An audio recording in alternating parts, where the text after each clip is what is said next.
दोस्तों आज मैं फिर से आप लोगों के लिए तेलुगु फिल्म इंडस्ट्री का एक बेहतरीन क्राइम सस्पेंस थ्रिलर मूवी लेके आ गया हूँ। इस मूवी में हम देखेंगे आंध्र प्रदेश के नेल्लूर जिले में पुलिस को बहुत सारे अनआइडेंटिफाइड डेड बॉडीज मिलते हैं। ये डेड बॉडीज असल में आ कहां से रहे हैं, ये एक मिस्ट्री है और आगे चल के इस मिस्ट्री को सॉल्व कोई पुलिस वाला नहीं, एक प्राइवेट डिटेक्टिव करता है। इस मूवी के अंत में आपको एक बहुत ही बढ़िया क्लाइमैक्स देखने को मिलेगा। आप बस पेशेंस के साथ इस वीडियो को पूरा देखना। तो चलो यार बिना टाइम बर्बाद करते हुए साथ में मिलकर इस मूवी को देखते हैं। मूवी के शुरुआत में हम एक प्राइवेट डिटेक्टिव को देखते हैं जिसका नाम एजेंट साई श्रीनिवास आत्रेया है और स्नेहा नाम की एक लड़की एजेंट साई के यहाँ उसकी असिस्टेंट के तौर पे काम करती है।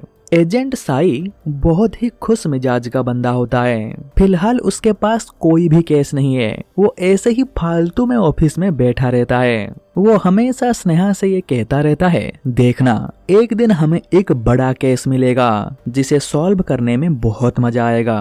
फिर हम एक फ्लैशबैक देखते हैं। दरअसल 3 साल पहले जब साई कॉलेज में पढ़ रहा था तब एक दिन अचानक से उसके मामा उसे कॉल करके बताते हैं कि उसकी माँ की मौत हो गई है। तो साई तुरंत गांव के लिए निकल जाता है और जब रात को वो गांव में पहुंचता है तब उसे पता चलता है आज दोपहर को पंचक काल लग रहा था, जिसके चलते इसके मामा ने इसकी माँ का अंतिम संस्कार सुबह जल्दी ही कर दिया है, क्योंकि पंचक काल लगने के बाद अंतिम संस्कार नहीं किया जाता है। इसीलिए साई अपनी माँ को एक आखिरी बार भी नहीं देख पाता है। फिर साई रोते हुए अपने मामा से पूछता है आखिर माँ को हुआ क्या था, वो ऐसे ही अचानक से मुझे छोड़ के क्यों चली गई। तो साई के मामा कहते हैं तेरी माँ एक मंदिर गई थी। उस मंदिर के रिचुअल के अनुसार जो लोग अपने सर पे नारियल फोड़ते हैं उनकी मनोकामना जल्दी पूरी हो जाती है। तेरी माँ ने भी उस रिचुअल में पार्टिसिपेट किया था। वो जब मंदिर से वापस आई वो बिल्कुल ठीक थी, पर कुछ घंटे बाद उसे सब कुछ धुंधला दिखाई देने लगा। मैं उसे तुरंत अस्पताल ले गया, पर देखते ही देखते वो कोमा में चली गई और कुछ ही घंटे में डॉक्टर उसे मृत घोषित कर देते हैं। फिर ये फ्लैशबैक यहीं पे खत्म हो जाता है और हम वापस प्रेजेंट में आ जाते हैं और अगले दिन हम देखते हैं सिरिस नाम का एक बंदा एजेंट साई के ऑफिस में आता है। दरअसल सिरिस एजेंट साई का दोस्त है और बाय प्रोफेशन वो एक क्राइम रिपोर्टर है और साथ ही साथ वो एक एनजीओ भी चलाता है। वो साई को बताता है हमारे नेल्लूर डिस्ट्रिक्ट में रोज 4 से 5 अनआइडेंटिफाइड बॉडीज मिल रहे हैं। इन बॉडीज को कोई पहचान भी नहीं रहा है, ये मर्डर है या सुसाइड वो भी पता नहीं चल रहा है और ये डेड बॉडीज किसी भी मिसिंग कंप्लेंट से मैच नहीं हो रहे हैं। इन सभी डेड बॉडीज का एक सरकारी अस्पताल में ऑटोप्सी किया जाता है और बाद में अनक्लेम डेड बॉडी सेक्शन में इन्हें कुछ दिन के लिए रखा जाता है और कुछ दिन बाद बॉडीज का अंतिम संस्कार कर दिया जाता है। मैं चाहता हूँ तुम इस केस पे काम करो और ये पता लगाओ कि ये लाश आखिर आ कहाँ से रहे हैं। तो साई कहता है ठीक है, अगली बार जब भी डेड बॉडी मिले तो मुझे बता देना, मैं इस केस पे लग जाऊंगा। फिर अगले दिन सुबह सिरिस साई को कॉल करके बताता है वेंकटाचलम रेलवे ब्रिज के पास एक डेड बॉडी मिली है। तो साई तुरंत उस लोकेशन पे निकल जाता है। वो देखता है वहाँ पे किसी इमरान कार्स रेंटल एजेंसी से रेंट किया हुआ एक कार खड़ी हुई है। फिर थोड़ा आगे जाने के बाद वो देखता है रेलवे लाइन के पास एक डेड बॉडी पड़ी हुई है। साई उस डेड बॉडी के पास जाता है और उसे अच्छे से देखने लग जाता है, पर तभी वहाँ पे सीआई कृष्णा आ जाते हैं। सीआई सर को देख के साई उन्हें बताता है कि मैं एक डिटेक्टिव हूँ और इस खून से मेरा कोई भी लेना देना नहीं है। पर सीआई कृष्णा साई को अरेस्ट करके लॉकअप में डाल देते हैं। फिर थोड़ी देर बाद सिरिस और स्नेहा उस पुलिस स्टेशन में जाते हैं। सिरिस सीआई सर को बताता है कि वो एक क्राइम रिपोर्टर है और साई को वहाँ पे जाने के लिए उसी ने कहा था। फिर सिरिस सीआई सर से रिक्वेस्ट करता है कि प्लीज आप साई को छोड़ दीजिए। फिर सीआई कृष्णा कहते हैं तुम चाहे जो भी हो मैं इसे ऐसे ही नहीं छोड़ सकता, तुम बेल लेके आओ और इसे ले जाओ। पर क्योंकि आज गवर्नमेंट हॉलीडे है इसीलिए साई को आज बेल नहीं मिल सकता है और आज रात उसे पुलिस स्टेशन में ही रुकना पड़ेगा। फिर शिरीष और स्नेहा यहाँ से चले जाते हैं तो देर रात को पुलिस एक बुढ़े आदमी को लाके लॉकअप में बंद कर देते हैं और वो बुढ़ा चुपचाप एक जगह पे बैठा रहता है। फिर साई उस बुढ़े के पास जाता है और पूछता है, क्या हुआ, आप ऐसे गुमसुम होके क्यों बैठे हो? तो वो बुढ़ा कहता है, मेरा नाम मारुति राव है और मैं पास ही के एक गांव में रहता हूँ। मेरी बेटी दिव्या गरीब बच्चों में किताबें वगैरह बांटती थी और वो गरीबों के काफी मदद भी करती थी। इस महीने के 18 तारीख को वो किसी काम से ओंगल गई थी। उस रात लगभग 10 बजे उसने मुझे कॉल किया और कहा, पापा मुझे बहुत डर लग रहा है, वो तीनों मुझे नहीं छोड़ेंगे। इतना कहने के बाद उसका कॉल डिस्कनेक्ट हो गया। मैंने दोबारा उसे कॉल किया पर उसका फोन स्विच ऑफ आ रहा था। फिर मैं थोड़ी देर में अपने कुछ दोस्तों के साथ ओंगल पुलिस स्टेशन गया मेरी बेटी का मिसिंग कंप्लेंट लिखवाने। तभी पुलिस ने कहा, थोड़ी देर पहले हमें एक लड़की की लाश मिली है, तुम पहले जाके वहाँ पे देख लो, कहीं वो तुम्हारी बेटी तो नहीं है। फिर मैंने जब उस लाश को देखा वो मेरी बेटी दिव्या ही थी। इंस्पेक्टर ने मुझे कहा, किसी लड़के के चक्कर में लव फेलियर के कारण दिव्या ने सुसाइड कर लिया है और डॉक्टर ने भी पोस्टमार्टम रिपोर्ट में लिखा कि दिव्या की मौत पंखे से लटकने के कारण हुई है। पर यह सब कुछ झूठ था, मेरी बेटी के साथ कार हुआ था। पर पता नहीं क्यों पुलिस इस केस को दबा रही थी। फिर बाद में मैंने जब दिव्या का मोबाइल चेक किया तो मैंने देखा उसी 18 तारीख को रात के 9 बजे से लेके 10 बजे के अंदर 3 अलग अलग नंबर से दिव्या को बहुत बार कॉल किया गया था। मुझे लगा जरूर ये 3 नंबर उन्हीं लोगों का होगा जिनके बारे में दिव्या मुझे बता रही थी। फिर मैं दिव्या का फोन लेके पुलिस के पास गया तो उन्होंने फोन को रख लिया और मुझे कल आने के लिए कहा। और अगले दिन जब मैं दोबारा पुलिस स्टेशन गया तो उन्होंने ये मानने से इनकार कर दिया कि मैंने उन्हें दिव्या का मोबाइल फोन दिया था। उन्होंने कहा उनके पास दिव्या का कोई भी फोन नहीं है और मुझे वहां से भगा दिया। फिर मैं जब यहाँ कंप्लेन करने आया इन लोगों ने मुझे एक झूठे केस में फंसा के इस जेल में बंद कर दिया और कल मुझे सब जेल में ट्रांसफर कर रहे हैं। मैं मेरी बेटी को न्याय नहीं दिला पाया, मैं हार गया बेटा, मैं हार गया। तो इनकी पूरी बात को सुनने के बाद साई भी बहुत दुखी हो जाता है। वो कहता है, क्या आपको पता है वो 3 नंबर किसके थे? तो मारुति कहता है, वो तो मुझे नहीं पता, पर हाँ मेरे पास वो 3 नंबर हैं, मैंने उन्हें लिख रखा था। फिर वो साई को वो 3 नंबर्स दे देता है। फिर अगले दिन सुबह साई जब सो के उठता है तो वो देखता है मारुति राव वहाँ पे नहीं था, शायद उसे सब जेल ले जा चुके थे। फिर थोड़ी देर बाद साई को बेल मिल जाता है और वो लॉकअप से निकल जाता है। पर अभी भी वो मारुति राव के बारे में ही सोच रहा होता है। वो डिसाइड करता है कुछ भी करके वो दिव्या की केस को सॉल्व करेगा। फिर साई स्नेहा को 3 नंबर देता है और कहता है जल्दी से इन तीनों का नाम और एड्रेस निकालो। तो स्नेहा अपनी नेटवर्क लगा के ये पता कर लेती है कि ये 3 नंबर 3 अलग अलग लोगों के नाम पे रजिस्टर्ड है। इन तीनों का नाम है अजय, हर्षा और वसुधा। अजय और हर्षा का तो फोटो है पर वसुधा की फोटो टेलीकॉम कंपनी के पास नहीं होता है। तो अगले दिन साई कुरियर बॉय बनके अजय और हर्षा के घर जाता है और उनके एड्रेस को वेरीफाई कर लेता है और स्नेहा वसुधा के घर जाती है तो उसे पता चलता है वसुधा अभी वहाँ पे नहीं रहती है और वो अभी कहाँ पे है ये किसी को पता नहीं है। क्योंकि इनके पास वसुधा की फोटो भी नहीं है तो ये डिसाइड करते हैं अभी के लिए इनका पूरा फोकस अजय और हर्षा के ऊपर होगा। साई अजय को फॉलो करेगा और स्नेहा हर्षा को।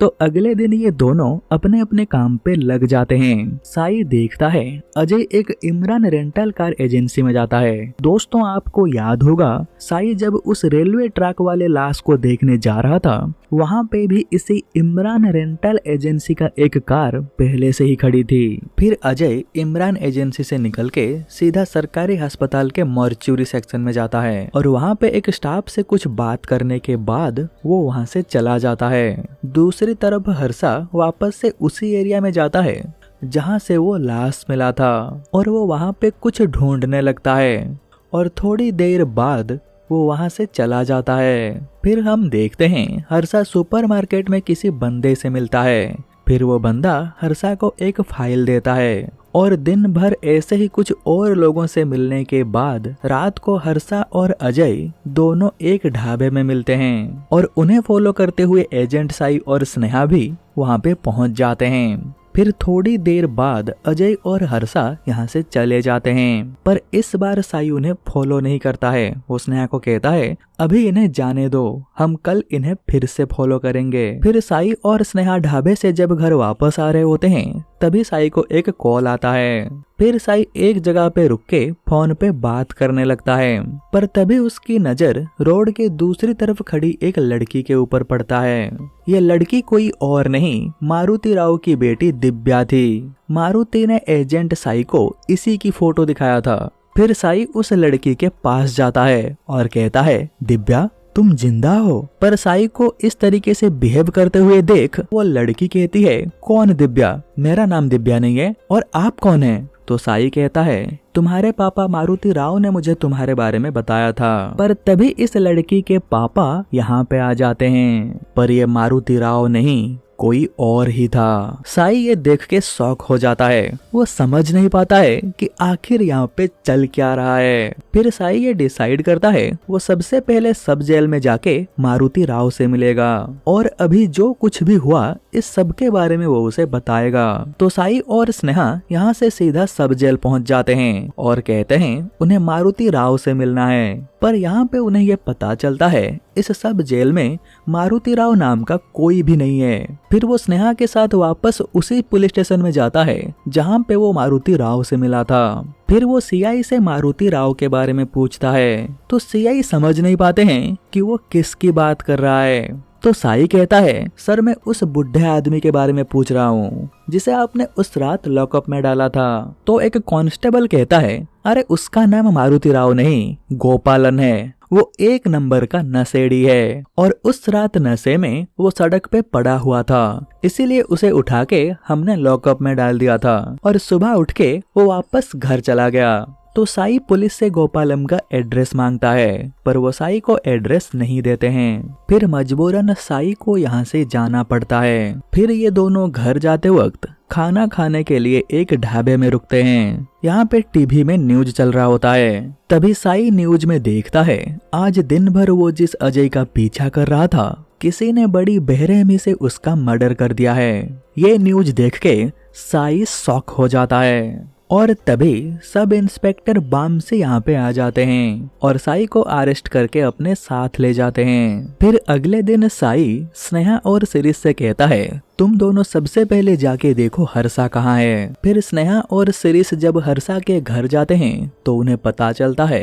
हर्षा का भी किसी ने मर्डर कर दिया है और साथ ही साथ स्नेहा और सिरिस को ये भी पता चलता है कि जिस हथियार से इन दोनों को मारा गया है उसमें साई का फिंगरप्रिंट है। फिर साई को जब पता चलता है कि हर्षा का मर्डर हो गया है और मर्डर वेपन में उसी का फिंगरप्रिंट है तो वो समझ जाता है उसे जानबूझ के बहुत चालाकी से इस केस में फंसाया गया है।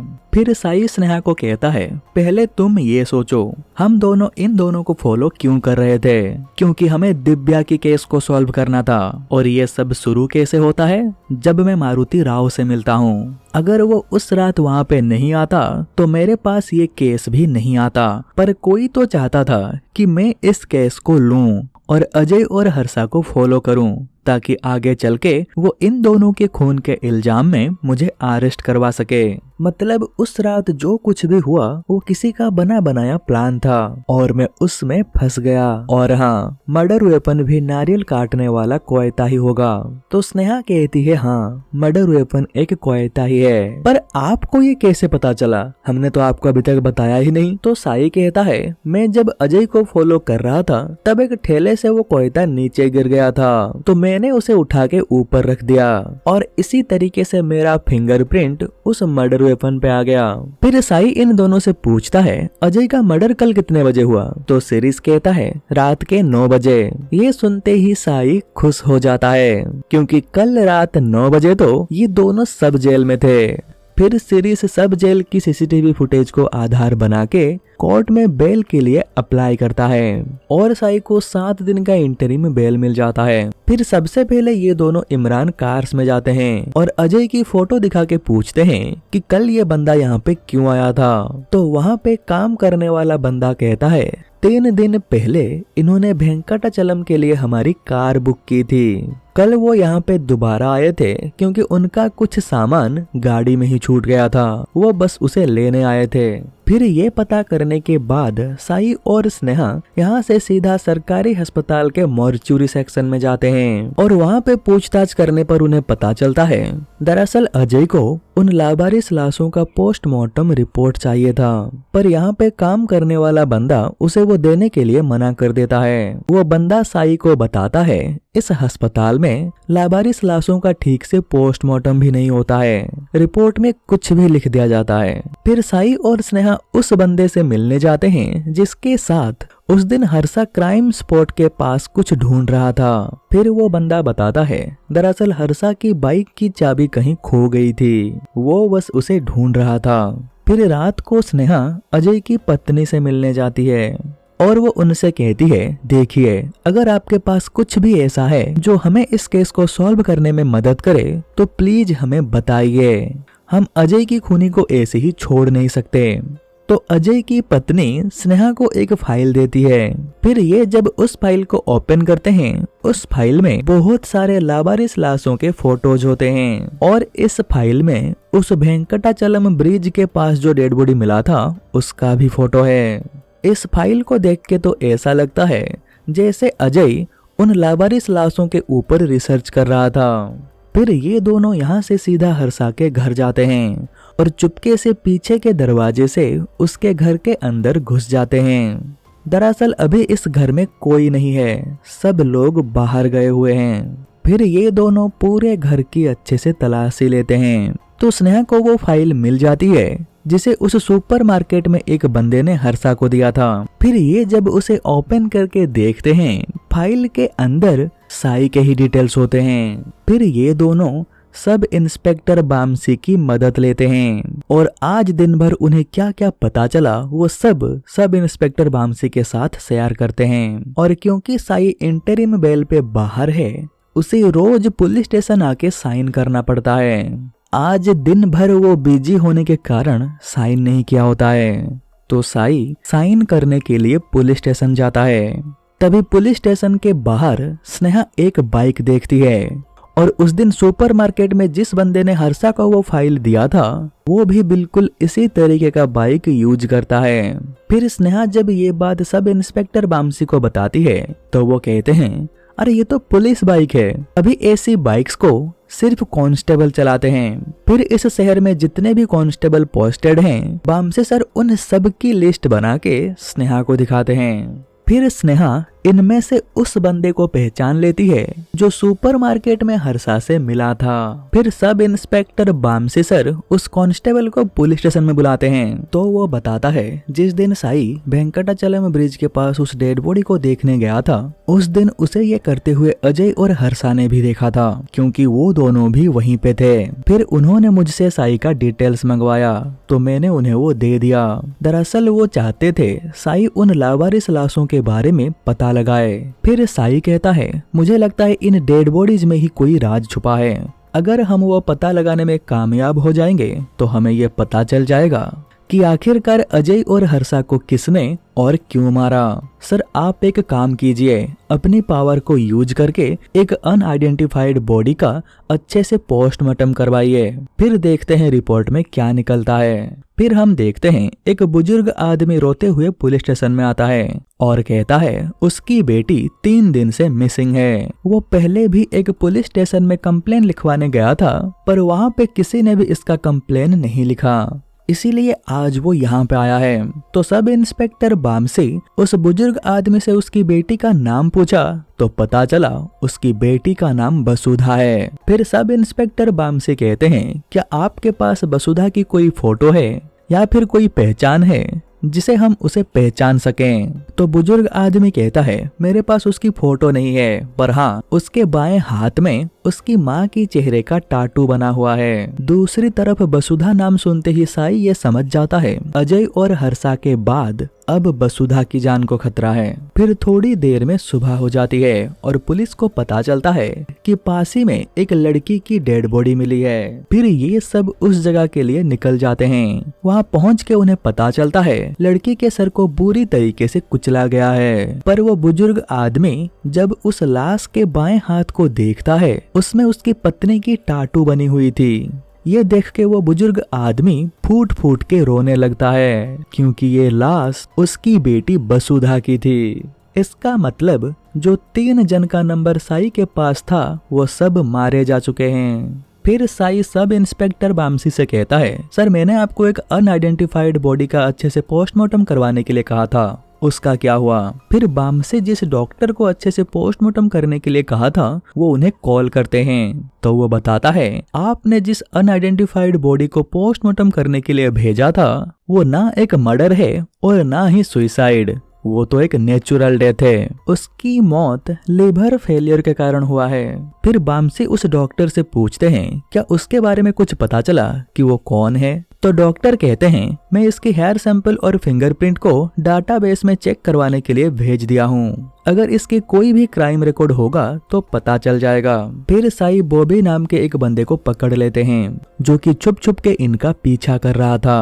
पूछताछ करने पर यह पता चलता है ये भी एक प्राइवेट डिटेक्टिव है, इसे किसी ने साई का पीछा करने के लिए कहा है। तो साई समझ जाता है जैसे मुझे अजय के पीछे भेजा और बाद में उसे मार के मुझे उसके मर्डर में फंसा दिया, ठीक उसी तरीके से मुझे मार के वो लोग बॉबी को मेरे खून के इल्जाम में फंसाने वाले हैं। तो साई बॉबी को सब कुछ समझा देता है। फिर बॉबी भी साई के साथ मिलके इनके केस के ऊपर काम करने लग जाता है। तभी साई के दिमाग में एक बात आता है और वो एक चीज नोटिस करता है कि ज्यादातर unidentified dead bodies railway track के पास ही मिल रहे हैं और कुछ लाश तो ऐसे ऐसे जगह में मिल रहे हैं जहां पे जाने के लिए रोड भी नहीं है। इससे ये साबित हो जाता है इन डेड बॉडीज को किसी ट्रेन से फेंका जा रहा है। पैसेंजर ट्रेन से बॉडीज फेंकना बहुत ही रिस्की काम है, वो जरूर किसी मालगाड़ी का यूज कर रहा होगा।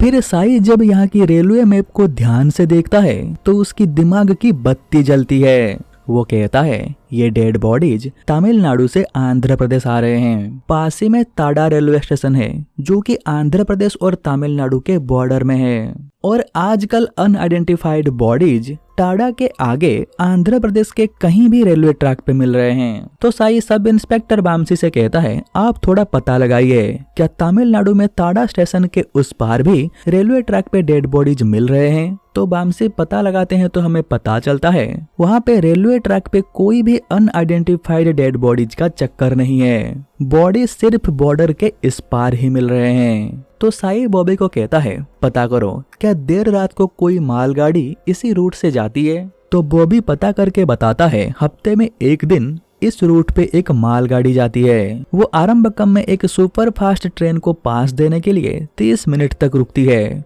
तो साई कहता है हो न हो डेड बॉडीज को ट्रेन में लोड करने के लिए इसी आरंबकम स्टेशन का यूज होता है और फिर आंध्र प्रदेश बॉर्डर के अंदर आने के बाद वो लाशों को कहीं भी फेंक देते हैं। बॉर्डर अलग हो जाने के कारण पुलिस डिपार्टमेंट भी अलग हो जाता है और पुलिस जब इन लाशों के बारे में अपने राज्य में पता करती है तो उसे कुछ भी पता नहीं चलता है। फिर साई कहता है अभी भी ये समझ में नहीं आ रहा है कि सिर्फ लाशों को फेंकने के लिए कोई इतना मेहनत क्यों करेगा। फिर ये सब लोग आरंबकम रेलवे स्टेशन जाते हैं इस उम्मीद से कि यहाँ से उन्हें कुछ न कुछ तो जरूर मिल जाएगा। आरंबकम रेलवे स्टेशन में साई की नजर दीवार पे लगी हुई कुछ फोटोज पे जाता है।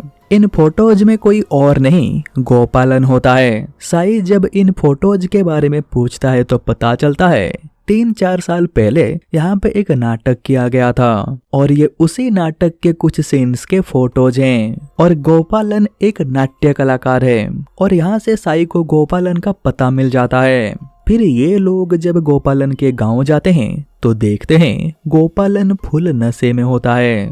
फिर गोपालन के मुंह में पानी मार के उसे होश में लाते हैं। गोपालम के होश में आने के बाद साई उसे कहता है, बता यहाँ पे क्या चल रहा है। तो गोपालम कहता है, मुझे सब कुछ पता नहीं है, मुझे जो भी पता है मैं आपको बता दूंगा। दरअसल कुछ साल पहले मेरे पास कोई भी काम नहीं था, मैं ऐसे ही गांव में पड़ा रहता था। तो एक दिन मुझे एक अननोन नंबर से कॉल आता है, फिर वो मुझे कुछ काम देते हैं। दरअसल काम ये था कि पहले से ही एक जगह पे कुछ डेड बॉडीज रखे हुए होते हैं। हम उन लाशों को वहां से उठा के एक जगह ले जाते हैं और वहां पे उन बॉडीज को 6 से 7 घंटे तक एक वैन के अंदर रखा जाता है।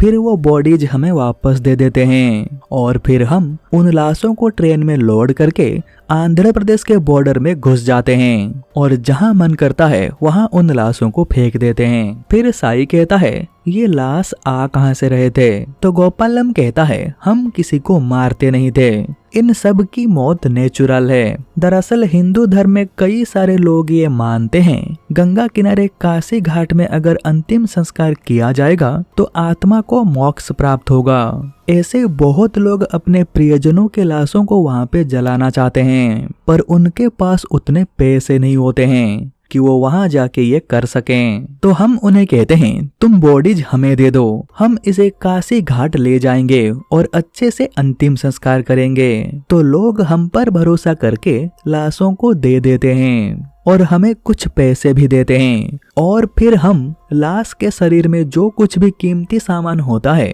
उन्हें निकाल के अपने पास रख लेते हैं और काम होने के बाद उन लाशों को फेंक देते हैं। तो साई कहता है, लोग तुम्हारे ऊपर भरोसा करके लाश दे कैसे देते हैं? तो गोपालम कहता है, ये काम मैं नहीं करता हूँ, इस काम के लिए अलग अलग लोग हैं। दरअसल वो पहले उनके भरोसा जीतते हैं, फिर उन्हें कुछ न कुछ कह के लाशों को जल्द से जल्द ले जाते हैं। जैसे कि अगर जल्दी अंतिम संस्कार नहीं किया तो पंचक काल लग जाएगा और पंचक काल में अंतिम संस्कार करना अशुभ है। दोस्तों, आपको याद होगा साई के मामा ने भी यही कहा था कि पंचक काल के चलते उसकी माँ का अंतिम संस्कार जल्दी करना पड़ा था। फिर हम देखते हैं साई तुरंत अपने मामा को कॉल करता है और कहता है, मामा सच बताना, माँ के मरने के बाद आपने उनका अंतिम संस्कार किया था या नहीं? तो सामने से उसके मामा कहते हैं, मैं अंतिम संस्कार के लिए तुम्हारा इंतजार कर रहा था, पर तभी कुछ लोग आए और उन्होंने मुझे पंचक काल के बारे में बताया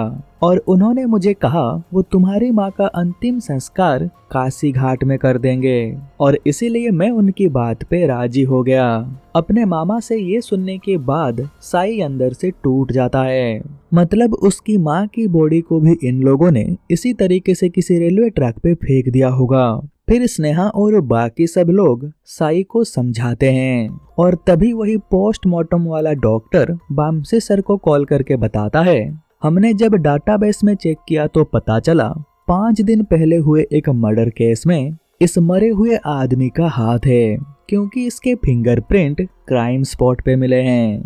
तो साई डॉक्टर से पूछता है, क्या आप बता सकते हैं ये आदमी कब मरा था? तो डॉक्टर कहते हैं, इसको मरे हुए 10 दिन हो गए हैं। फिर बामसे सर कॉल को डिस्कनेक्ट कर देते हैं। तो साई कहता है, जो आदमी 10 दिन पहले मर चुका है वो भला 5 दिन पहले मर्डर कैसे कर सकता है? फिर साई समझ जाता है कि असल में यहाँ पे चल क्या रहा है। दरअसल वो लोग इन सभी डेड बॉडीज के फिंगरप्रिंट कलेक्ट कर रहे हैं और उस फिंगरप्रिंट को वो किसी भी गलत काम में यूज कर सकते हैं। वो किसी को भी मर्डर करके वहाँ पे ये फिंगरप्रिंट प्लांट कर सकते हैं। टेररिस्ट भी इस फिंगरप्रिंट को यूज करके नकली पासपोर्ट बना सकते हैं। हमें जल्द से जल्द इन सब के पीछे का मास्टरमाइंड को पकड़ना होगा।